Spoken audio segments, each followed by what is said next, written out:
Very good afternoon, respected jurists and your friends. This is Rupali Ramakrishna Surase. Today I am representing Dr. Babasaheb Ambedkar Marathwada Technical University, Lonere, and I am working there as an assistant professor. And for today's presentation, I am going to explore the model which is being developed for the prediction of paint formulations. So, this is a brief outline of the presentation. Let's explore each section.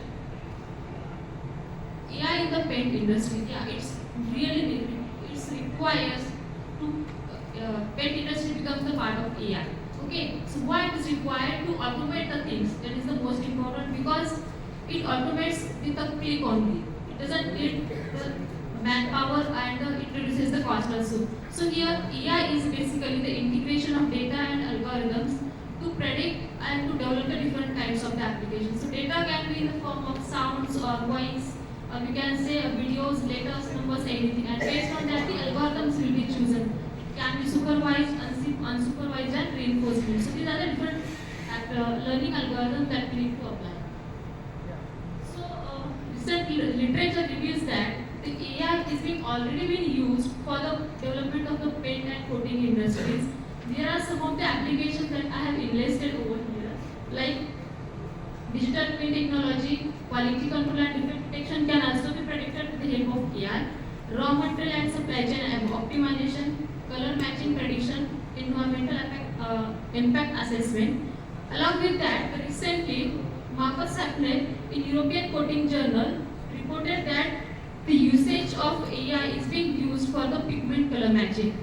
But till the date, this clearly mentioned that no full formula prediction is being yet developed for the paint formulations. Okay, as well as Eric Sacker also, as well as the Dow polyurethane is one of the renowned industry, paint and coating industry. They have mentioned that they are also exploring the AI and ML's potential for the paint formulations. But they reported that the no model is yet developed for precise and perfect formulation of the paint and coatings. As well as alchemy, discipline is one of the industry, that is AI industry, and that company is developing the algorithms and the softwares which are being used for the paint and coating formulation. Nowadays they are working with that kind of the applications, but we already have the polymer prediction for software with it. So by considering all these applications in mind, we find that there is a research gap. It is necessary to predict the paint properties. Based on the desired properties, the formulations needs to be developed. So why it is needed? Because of the complex nature of the ingredients and the properties. Here we'll see that there are the different ingredients and it affects onto the different properties. So its impact is vice versa. There are the properties which also affects onto the ingredients. So by considering all this in mind, we think that it is necessary to develop the model which works with these problems. Like there are the multiple integrations within these, still the model works. So for that, here some of the basic properties that we have chosen of the paint, and there are some of the current challenges in the paint industry, like R&D teams are working and developing their paints and formulations regularly. But there it is necessary to preserve the organization of the expertise. If the employees leave that particular organization, or in such cases, it needs to preserve the expertise of the employees also.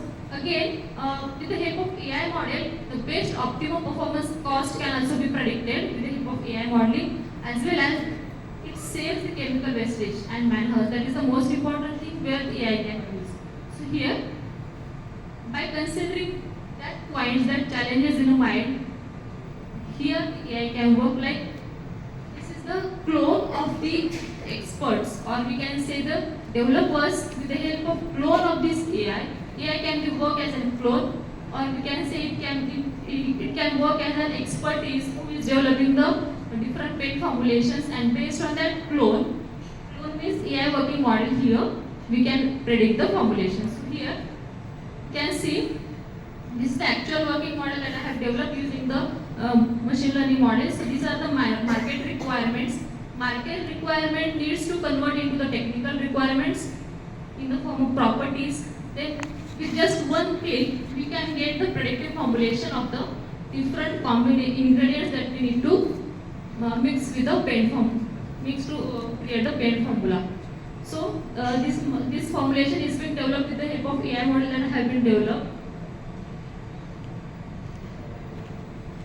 So let's see how that particular mechanism works in the form of mathematical modeling, how the AI model works actually. So here you can see, so this is the data set that I have created with the help of literature and different experimental compositions that I have integrated together.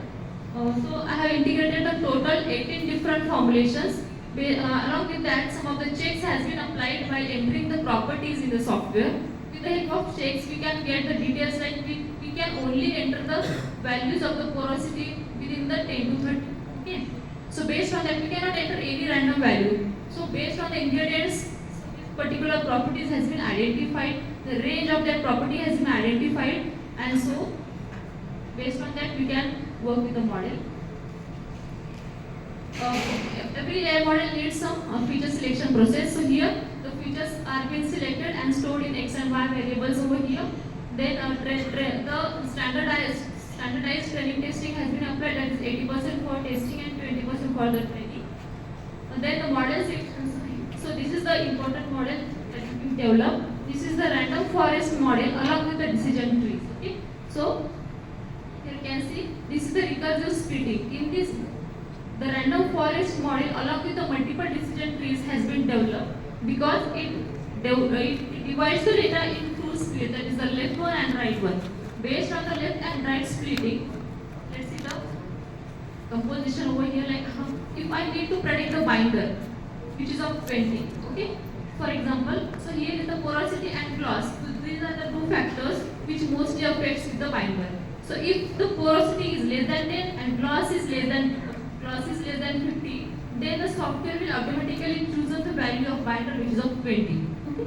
In the same way, if the porosity is greater than 10, along with the scrub resistance, it considers it greater than 30, it selects the binder value which is 25. So based on that refinement, the complete formulation has been developed with the help of this AI modeling for all the ingredients. This is just an example of the binder, and this is the actual model. Here X star means all the collection of the trees. So this is only binder. By collecting all these ingredients together, that is it stores in the X star. And how to evaluate the accuracy of that model. So for that purpose, here I have applied MAE, that is mean absolute error, root mean square error, and coefficient of determination. So these are the very special performance evaluation matrices that have been applied over here. So here the R square value is, if the R square value is higher, then it means that the model is performing well. So there is some specific range for that. And also again the cost prediction also been applied. If for each ingredient I have predicted the cost, and the total of that cost is also being printed. Optimized cost is also been identified, and all the cost details I have been collected from the IdeaMart. This is the total, this is the actual algorithm behind the model.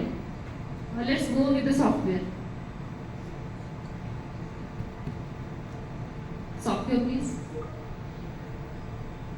Yeah, so here user needs to select the paint type first.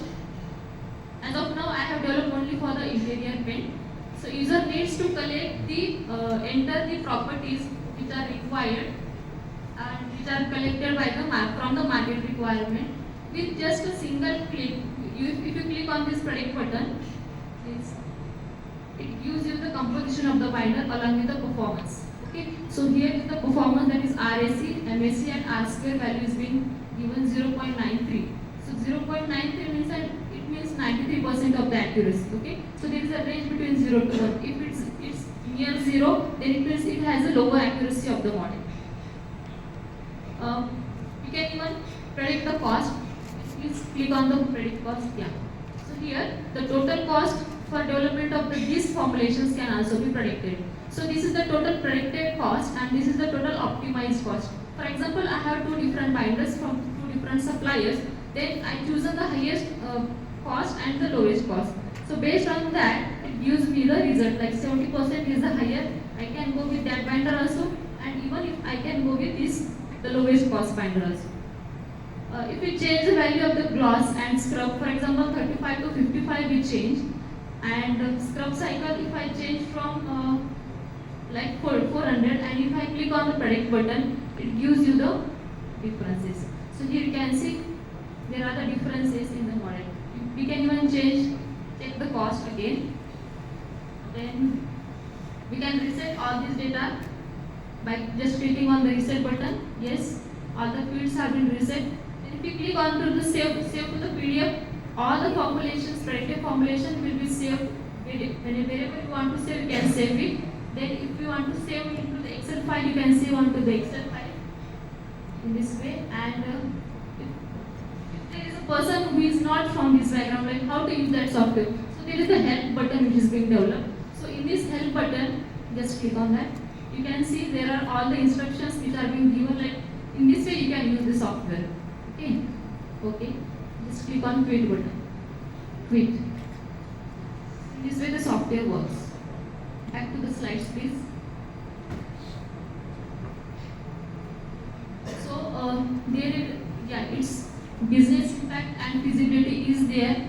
So if we need to take in a positive way, like AI needs to be implemented, because there are some of the cost optimization, efficiency, then product customization, competitiveness. So all these things we can integrate with the AI modeling. It must be easier rather than handling it. We need to implement this software and plan with the 3 phases like database collection, then refinement and the testing at the full scale. Yeah, these are the conclusions. Like here we have used the random forest model, then followed by the multiple decision trees. The pre-processing is being also been applied. Formulation cost we have predicted as well as the predictive formulation cost. So these are the references that I have used, and I would like to thank Alauddin sir and Venugopal sir for the discussions during the meetings and for their insights in the form of questionnaire at phase 1 and 2. I would like also thanks to Asian Paints for giving us this prestigious platform for presenting these types of the models, and I appreciate the university where I am working for giving me the chance. Thank you.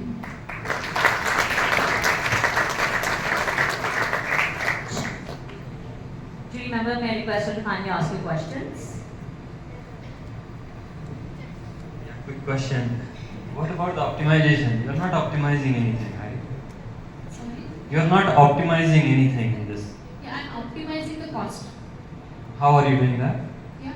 How are you optimizing? Yeah. What are you Yeah. I have taken the 2 values, like for each ingredient, I'm taking the highest values and lowest values. And when I click on the optimized cost, giving me the optimized value based on the predictions that I have developed of the ingredients.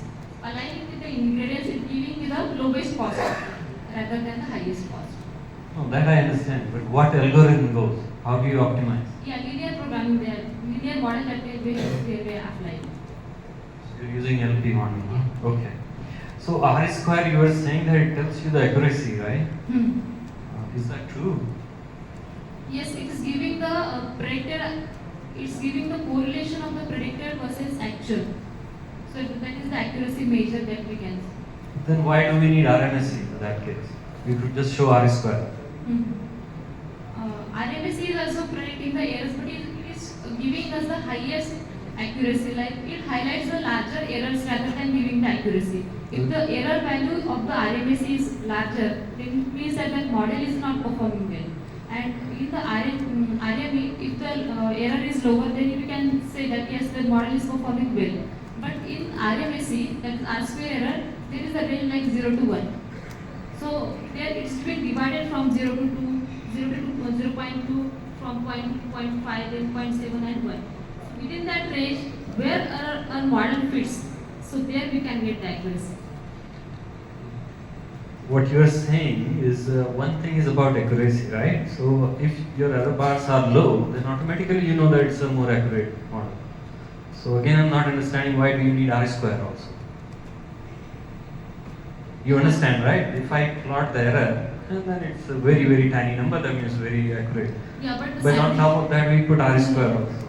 Yeah, actually, sir, as we belong to the computer science, we know that if the error means if the RMSE is higher, it means it has the lower accuracy. But the other people's needs it's in the percentage format. Like if it is 90%, then yeah, that model was good.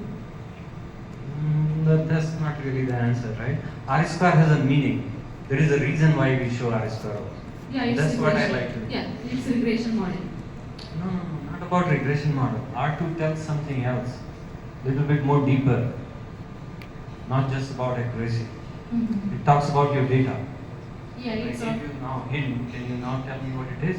Because you have written coefficient of determination. So what does it mean? The English word, coefficient of determination. yeah, it's coefficient of determination. So what does it mean? Coefficient of determination is it actually it is based on the data. Like what are the different data that I am entering to the model and what it is being divided. Like if that is not in the proper format, then I need to pass the cross validation over there for accuracy check.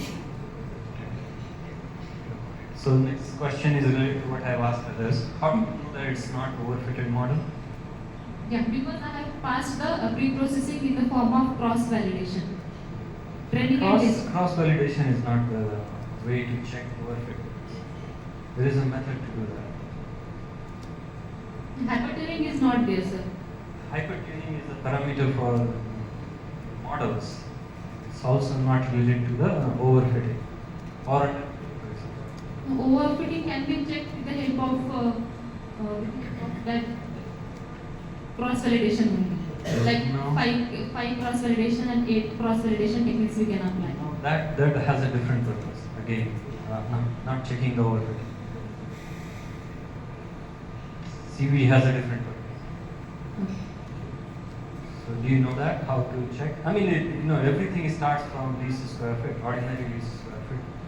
Yeah. And these So concepts, with the help R2 score, overfitting, underfitting, everything starts. Yeah, Then you yes, go to random forest. I didn't reach even there, right? Yeah, there is So, trace so how, and probably you are from computer science background, so probably you start from there. So these are the standard approach, standard deviation, definitions. So how do you handle that? A-fold we can apply, sir. A-fold cross. That's again CV, right? That's cross validation, which you already told. Okay, I don't want to drag you on that. So do you also random forest has one big problem, right? Do you know what is that? Because you didn't have a challenge slide, others have shown. The challenge is slide is there. So random forest inherently has a problem.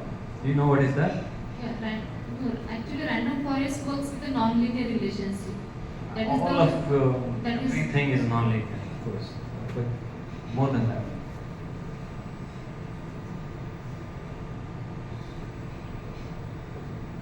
it works with the high dimensional and complex data. Challenge. It works. These are the positive part. Negative part. Overfitting can be the challenge for Not that.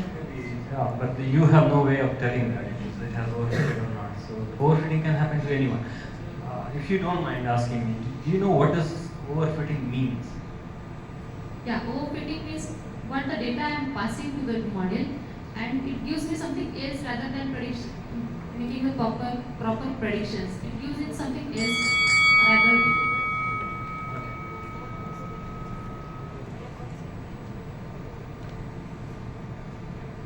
So one thing I want to compliment you for the beautiful presentation, because in terms of real-time formulation, I think you demonstrated how is the relationship, and there are some fundamental questions which we need to understand. But only one question I want to ask about the database. So like, if you want to create a database, say on porosity, and there are thousands of extenders, and their porosity also depend on their particle size and their particle size distribution. So how do you create that database? It is not physically available. So practically you have to create the database to put into the program and then you predict the form. Yeah, actually that is necessary. Like we need to create the database from the lab itself.